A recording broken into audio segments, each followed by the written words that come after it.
भिन्न भिन्न जातियों के मनुष्यों का स्वभाव और वासनाएं सत्व, रजो और तमो गुण के कारण भिन्न भिन्न हैं। इसलिए वे सभी अपनी अपनी सोच के अनुसार वेद वाणी का अलग अलग अर्थ निकालते हैं। वेदों की वाणी है ही ऐसी अलौकिक कि उसके भिन्न भिन्न अर्थ निकलना स्वाभाविक है।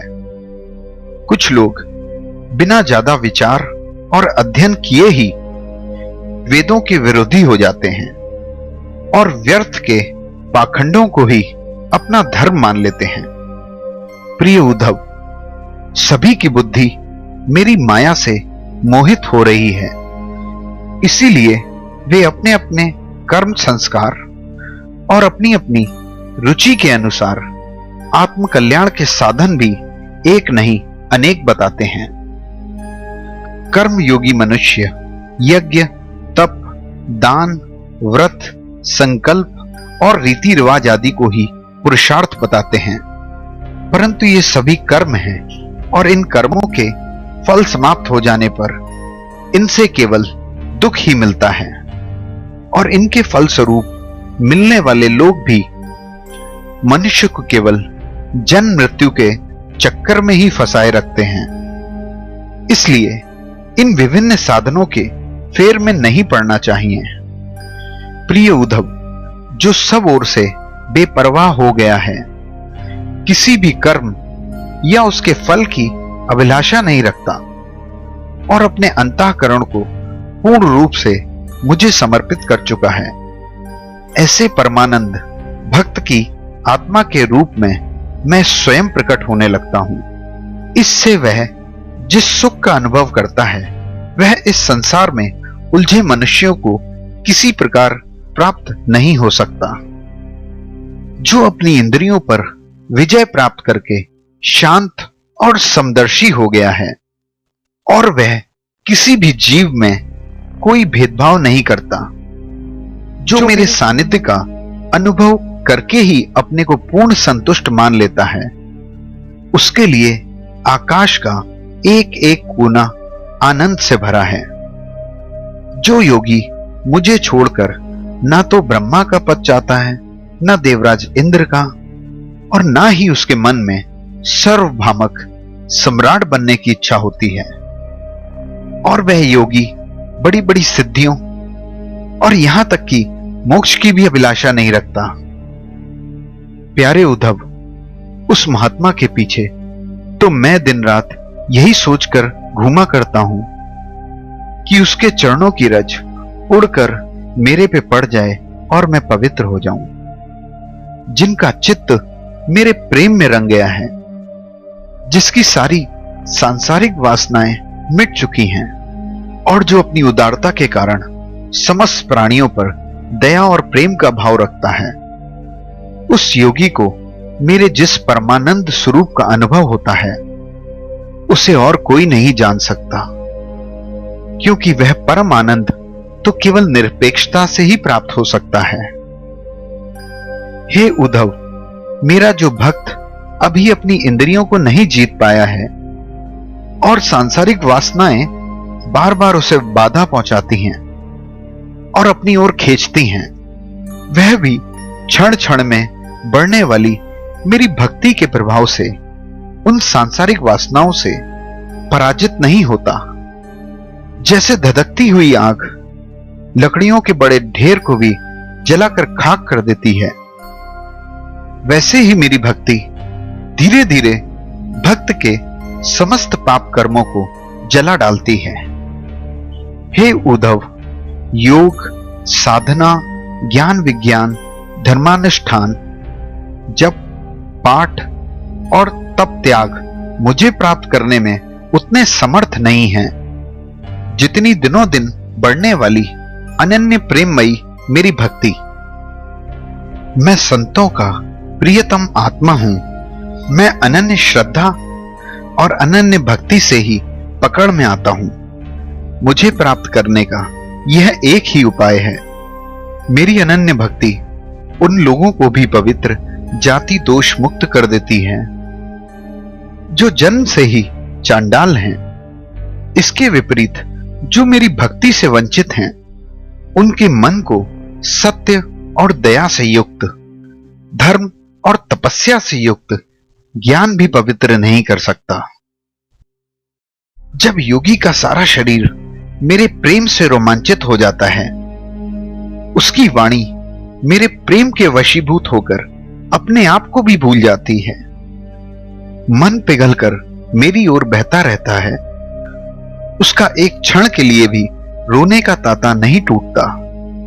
जो कभी कभी खिलखिलाकर हंसने लगता है, कभी सांसारिक उलझनों की लात छोड़कर ऊंचे सुर में गाने लगता है और कभी नाचने लगता है। भैया उद्धव, मेरा वह भक्त न केवल अपने को बल्कि सारे संसार को पवित्र कर देता है, निखर जाता है और अपने असली शुद्ध रूप में स्थिर हो जाता है और मेरे भक्ति योग के द्वारा आत्मा की कर्म वासनाओं से मुक्त होकर मुझको ही प्राप्त हो जाता है, क्योंकि मैं ही वास्तविक स्वरूप हूं।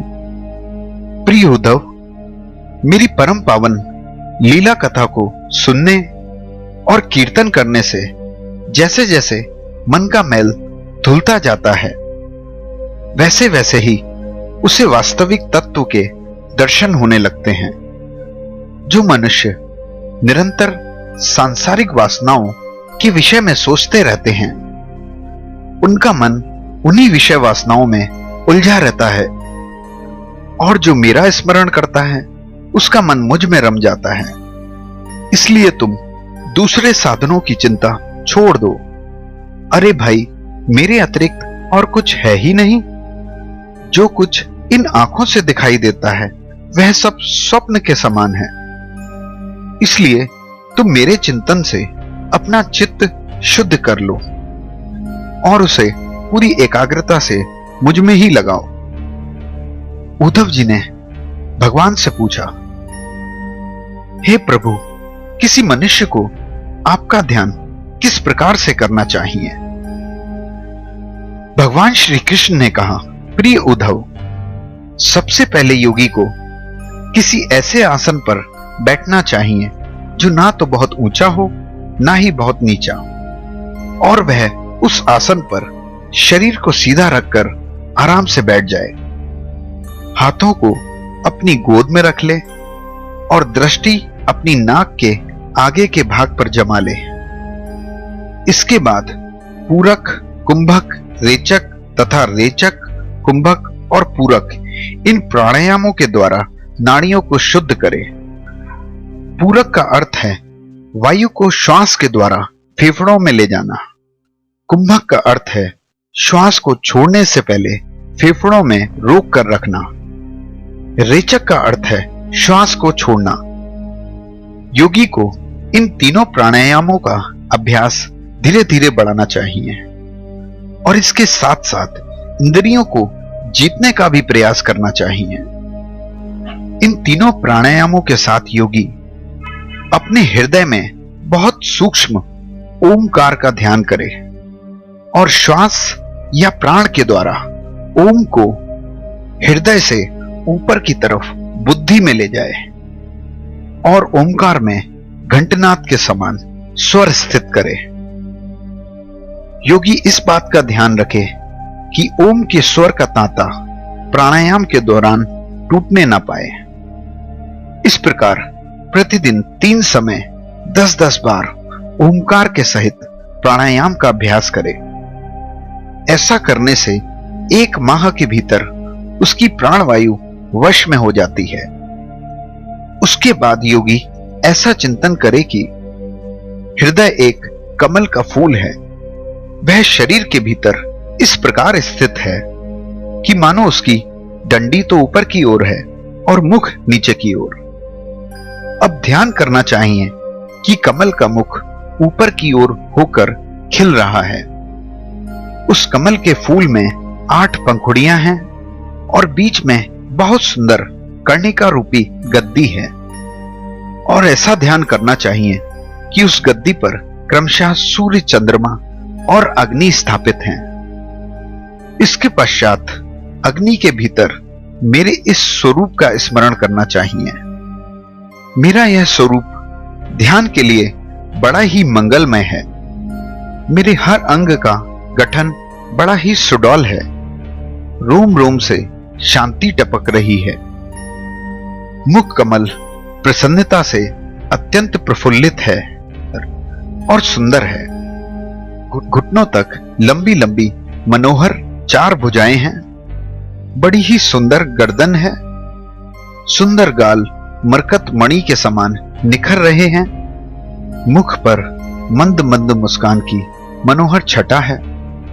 दोनों ओर के कान बराबर हैं और उनमें मछली की आकृति के कुंडल झिलमिला रहे हैं। वर्षाकालीन बादलों के समान श्याम शरीर पर पीला वस्त्र धारण किया है। श्री वत्स एवं लक्ष्मी जी का चिन्ह वक्ष स्थल पर क्रमशः दाएं बाएं विराजमान है। हाथों में क्रमशः शंख, चक्र, गदा और कमल का फूल धारण किए हैं। गले में वनमाला लटक रही है। चरणों में नुपुर शोभा दे रहे हैं। गले में कौस्तुभ मणि जगमगा रही है। अपने अपने स्थान पर जगमगाते हुए किरीट, कंगन, करधनी और बाजूबंद शोभायमान हो रहे हैं। एक एक अंग अत्यंत सुंदर और हृदय को हर लेने वाला है। सुंदर मुख और प्यार भरी चितवन कृपा प्रसाद की वर्षा कर रही है। इस सुकुमार रूप का ध्यान करना चाहिए और अपने मन को एक एक अंग में लगाना चाहिए। बुद्धिमान पुरुष को चाहिए कि मन के द्वारा इंद्रियों को उसके विषयों से खींच ले और मन को बुद्धि रूप सारथी की सहायता से मुझ में ही लगा ले। फिर चाहे मन मेरे किसी भी अंग में क्यों ना लगे। जब सारे शरीर का ध्यान होने लगे तब अपने चित्त को खींचकर एक स्थान पर स्थिर करे और अन्य अंगों का चिंतन ना करके मंद मंद मुस्कान की छटा से युक्त मेरे मुख का ध्यान करे। जब चित्त मुखार बिंद पर ठहर जाए तब उसे वहां से हटाकर आकाश में स्थित करे। तदंतर आकाश का भी चिंतन त्याग कर मेरे स्वरूप में आरूढ़ हो और मेरे सिवा किसी भी वस्तु का चिंतन ना करे। जब इस प्रकार चित्त समाहित हो जाता है तब जैसे एक ज्योति दूसरी ज्योति से मिलकर एक हो जाती है, तब योगी अपने में मुझे और मुझ सर्वात्मा में अपने आप को अनुभव करने लगता है।